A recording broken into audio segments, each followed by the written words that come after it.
So in this video, I will discuss what I've been working on for about a month now and talk about my thought process for developing my game.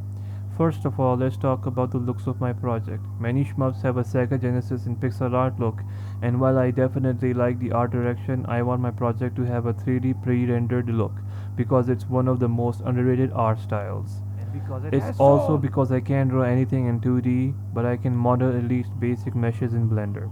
I will also be using Godot 4 for this project. It has massive improvements over Godot 3.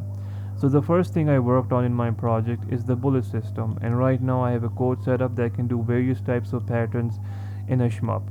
Right now it can shoot at a fixed angle, Soul. shoot at player direction, Soul. shoot at spread shot, Soul. shoot a string of bullets, Soul. shoot increase bullet size, and Soul. finally increase and decrease Soul. bullet speed.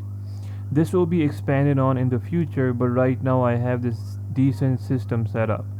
I also use a similar system for player bullets because I want to make a lot of different type of weapons for the player to use. For the health bar, I modeled a basic heart shape and animated it using an animation player, then used another project. And I hope I'm saying this right. Gyani Statai. He also has a YouTube channel you can follow by 2 bytes code. Very good project if you want to make a spreadsheet with your 3D model in Godot. You might have to do some changes like I did, but the results are good in my humble opinion. The health system is very basic. I want to have around 5 to 3 health, which I think is a good balance for a shmup, not being too punishing and also not being very lenient. I have also set up an in-depth GIF system as I want the enemies to have a satisfying death animation. I modeled various shapes and GIFs that I could use and then used the Godot particle system to set them up. I can get around 10,000 particles in the project right now without any lag, which is pretty good because I will most likely only use a fraction of that. The system right now has 11 types of different jibs, so I have a lot of variety to work with right now. I might also add more, but I think 12 is good enough for now. But speaking of satisfying mechanics, I also set up a pickup system with my resource manager which will spawn space crystal or green gold because I decided that normal gold wasn't enough for my game. And I can get fair bit of these nodes on the screen before it starts to lag due to object pooling. Yes, I use object pooling in my Godot project. I know many people think it's not important in Godot, but for me, it personally did improve uh, or decrease the lag inside my game. I want my shmup to be satisfying to play, and not only the first 5 times, but also be great to play the 100th time.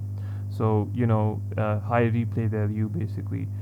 Making the game optimized and satisfying is a huge priority for me. Also, I will be making a horizontal shmup rather than a vertical shmup. I know by saying this, people will not give this game a chance because people believe vertical shmups are better than horizontal shmups, and they're right. But I really just wanted to make a horizontal shmup, so I'm going to be, go with my gut feeling here and hopefully make a game that at least I hope people give a try. Thank you for listening to my ramblings. Name your favorite horizontal shmup down below. Anything other than Grady horizontal shmup. So I have planned out some enemy types that I will be working on various types of formations in an ugly world document. If you're interested in the project, follow my channel. I will be uploading content whenever I feel like. So yeah, supporting the indie dev that isn't just making like a Metroidvania roguelike or some generic open world game.